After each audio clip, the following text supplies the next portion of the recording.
Welcome to our special report on media ownership and consolidation. In today's fast-paced world, we rely on media for information, entertainment, and even our worldview. But have you ever wondered who controls the media and why does it matter? As we dive into today's topic, we'll explore how a few powerful companies controls on what we see, hear, and read. We will look into the historical context, the current landscape, and also legal framework that govern media ownership. Let's get started.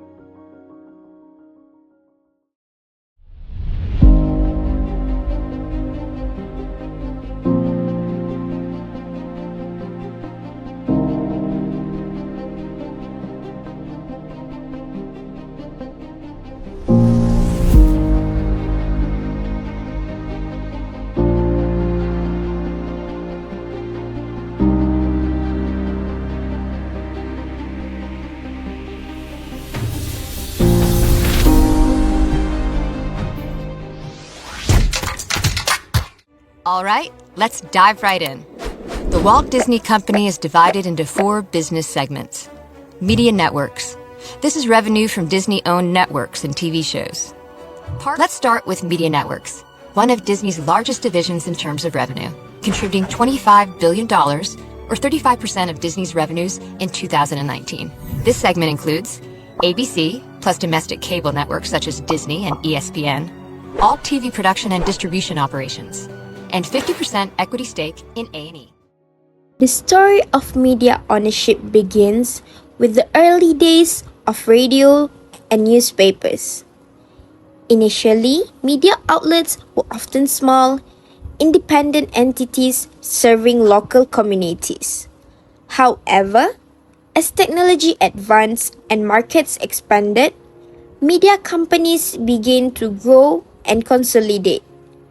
In the mid-20th century, television revolutionized the media landscape, leading to the rise of major networks. Over the decades, mergers and acquisitions created media giants that dominate the industry today. Okay, Assalamualaikum warahmatullahi wabarakatuh. My name is Kamala binti Alan. I am a lawyer attached to a firm by the name of Balasidam & Co. So, when you say about media, it is defined as a digital form like Google, Facebook, and Instagram. Even now, I think TikTok also already famous in the market. They use it as a platform of marketing the goods and all those things. So, this digital platform, of course, has changed tremendously the traditional media ownership. For instance, we are no longer reading newspaper to find out information on marketing, all online. Like, for instance, you want to follow up the share market price, you have to log into the website. That's it. You don't have to buy a newspaper daily, you see. So that is the technology rising up. Today, the landscape of media ownership in the UK is dominated by a few powerful conglomerates. Let's take a closer look at who these media giants are and what they own. Firstly, News UK, owned by Rupert Murdoch's News Corp, controls major newspapers such as Times, Sunday Times, and also The Sun. These publications reach millions of readers daily, influencing public opinion and political discourse. Next up, Reach plc, which owns Mirror, Daily Express, and numerous regional titles. Reach plc is the largest commercial national and regional news publisher in the UK, with a significant presence in print and online. DMG Media owns Mail Online and Metro. Mail Online is one of the most widely read newspapers in the UK, known for its influential and sometimes controversial reporting. Understanding the structure of media ownerships, it helps us see the influence these conglomerates have on the information we consume. It's crucial to support independent media outlets to ensure a plurality of voices in the media landscape. Let's examine some case studies to understand the impact of media consolidation. For example, in August 2023, first case study examines Bauer Radio, a key player in the UK's radio market. Bauer Radio has 96 number of stations, which is the highest one. Bauer Radio owns popular stations like Kiss, Magic, and Absolute Radio, reaching millions of listeners every week. Bauer's control over a large portion of the radio markets allows it to influence a wide range of listeners. This monopoly can lead to a homogenization of content where diverse voices and niche programming are overshadowed by mainstream content. Second, we explore global media and entertainment, which owns 80 stations such as Capital, Heart, and Classic FM. Global Radio's extensive portfolio allows it to dominate the UK radio market, reaching millions of listeners daily. Global Radio's dominance means fewer opportunities for independent and local radio stations to thrive. This consolidation can lead to less variety in the types of musics, news, and talk shows available to the public.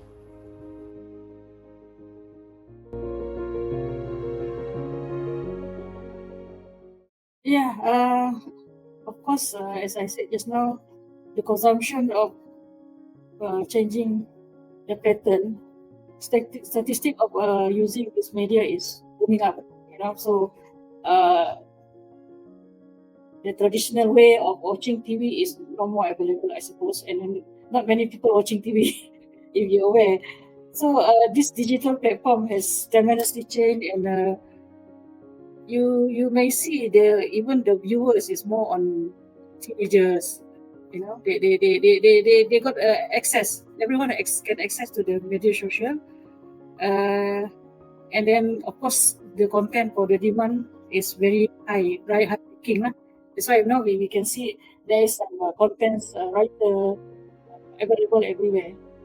The company has introducing the content writer uh, job, something like that, to promote the marketing and all that.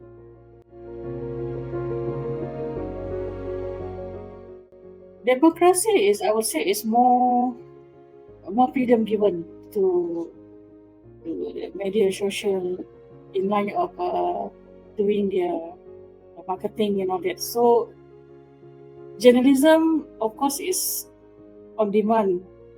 They are hired to write the news, to convey the message to the public. Only thing is, they in line of that, this democracy cannot be, I would say, cannot be exercised widely without the limit. There must be a limit, because it by doing this, it can hazardous for democracy. So, for instance, there's so few cases where journalism has written some news which not very accurate and without permission of the individual or company. So this has infringed the right of the ownership of the media, you see. And then it amounting to infringement. Say, for instance, some contents has been published without the permission of the owner. So this is how happen when you given too wide democracy to the journalists.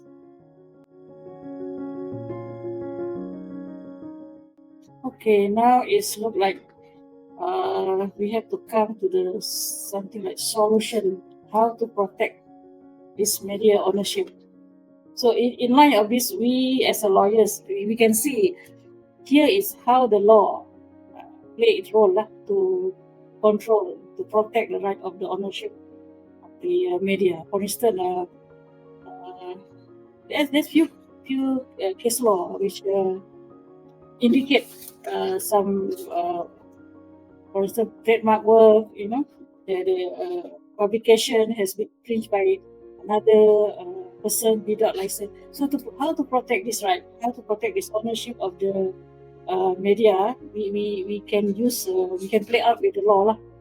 For instance, that certain acts has been enacted by the parliament. One of the famous act is I see here is like printing press and publication act. Communication of multimedia, trademark, patent, and copyright act. So those are the acts that can govern and protect the right of the ownership of the media. So, for instance, there's a case where there's a channel like Astro. They have screening a Premier League match without permission, without a license given by Astro. So these people has been sued by Astro, and they won the case because you publish my work, my job without my license or knowledge, without permission. So this is how the law play a part to protect the media owner lah. So I think public should aware lah of this line, so that not everyone can simply access to the to the website and make use of the info for their own benefits. Hello, my name is Tan Hock Siang. I'm currently studying Bachelor of Law in UUM and currently in my semester 6. Based on my knowledge and research towards the media framework nowadays, I believe that media consolidations present both advantages and disadvantages.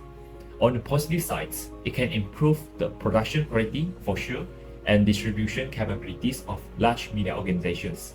However, it can also pose significant challenges for smaller companies, especially in Malaysia, where the media market is quite highly competitive. So from my observations, I believe that media consolidations has also several negative impacts on media ownership and the broader media landscapes. So the first negative impact is reduction in diversity.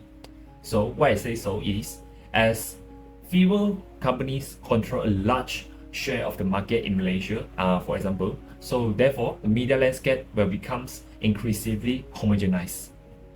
Therefore, as a result, these consolidations that diminish the variety of contents and perspective available to the public, leading to a less diverse media environments. So my opinion on second impact is stifling innovations. This is due to the smaller company might be deterred from pursuing creative risks due to the feel that their innovation could be appropriated by the larger entities without fair recognitions and compensations. And this dynamic can stifle innovations of smaller company and reduce the overall creativity within the media industry. Media ownership is regulated by laws and policies designed to promote competition and protect the public interest. Key regulations include the Federal Communications Commission's FCC media ownership rules, which limit the number of media outlets a single company can own in a market. Despite these regulations, loopholes and deregulation efforts have allowed for the consolidation. Understanding these laws helps us see the challenges in maintaining a diverse and independent media landscape. By staying informed and supporting independent media, we can contribute to a healthier, more democratic media environment. Thank you for watching.